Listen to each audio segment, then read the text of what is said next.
Salut les amis, bienvenue sur PNA International, Passion d'Acobe. Pour la QPNA, la question de Passion d'Acobe, on a une nouvelle question. Décidément, le gecko léopard est quand même quelque chose qui doit être extrêmement...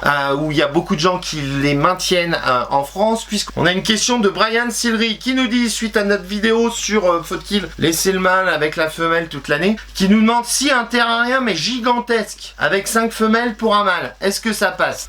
J'ai envie de te dire que non, enfin, moi je le ferai pas, mais il y a des exceptions. Il y a eu, j'arrive pas à retrouver, j'ai recherché depuis que tu nous as posé cette question, cette expérience où ils avaient maintenu pendant des années le mâle, les femelles, les bébés des mâles, des femelles dans un très très grand terrarium. J'ai lu ça quelque part, mais j'arrive pas à le retrouver. Si toi tu sais de quoi je parle, eh ben n'hésite pas à le mettre en commentaire. Ils avaient maintenu ça dans un énorme terrarium avec le nombre de cachettes nécessaires, la superficie nécessaire, ce qui a permis d'éviter, donc ça s'est super bien passé, il n'y a pas eu de cannibalisme. Les mâles, il semblerait qu'ils ne se foutaient pas sur la gueule, ils cohabitaient dans ce grand terrarium. L'analyse c'était que au fur et à mesure, peut-être les générations se captaient que c'était le mâle de bilan, on sait pas trop. Enfin, dans tous les cas, dans un terrarium gigantesque, j'ai ouï dire qu'il y a eu une expérience qui a dit que ça se passait bien.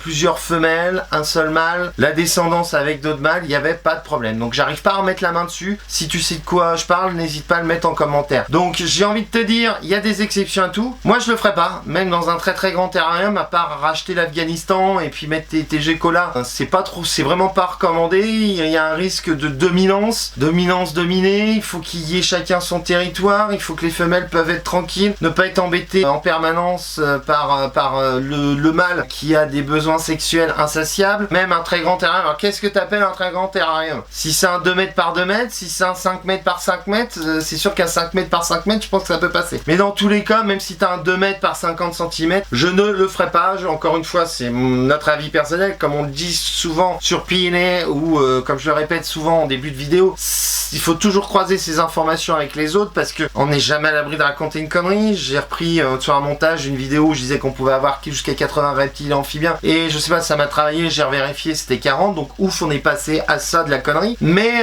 moi je ne le ferai pas. Il faut de temps en temps offrir aux femelles des moments de calme par rapport aux mâles, et puis il y a un risque de dominance entre toutes les femelles. Enfin, c'est compliqué, encore une fois, il faut observer. J'ai le souvenir de Nicolas Hussard que j'avais rencontré il y a quelques années à Arras, qui nous disait que maintenant, c'est peut-être, je peux le prendre comme une critique, mais ça, je pense qu'il a raison dans ce qu'il dit. Maintenant, on passe plus de temps à se foutre sur la gueule sur les forums, à polémiquer, à lire ce qu'on peut trouver sur les forums, ou etc., plutôt qu'à observer ces animaux. Donc si tu passes du temps devant ton terrarium et tu observes régulièrement qu'il n'y a pas de dominance, qu'il n'y a pas de bagarre, qu'il n'y a pas d'amaigrissement, que tout se passe bien, bah pourquoi pas. Mais sur la théorie, il faut séparer au maximum le mâle, au moins sur une période de repos, de manière à ce que les femelles puissent reprendre un petit peu de leur forme et un petit peu remonter leur réserve de calcium et tout ce qui s'ensuit, leur réserve de graisse dans la queue.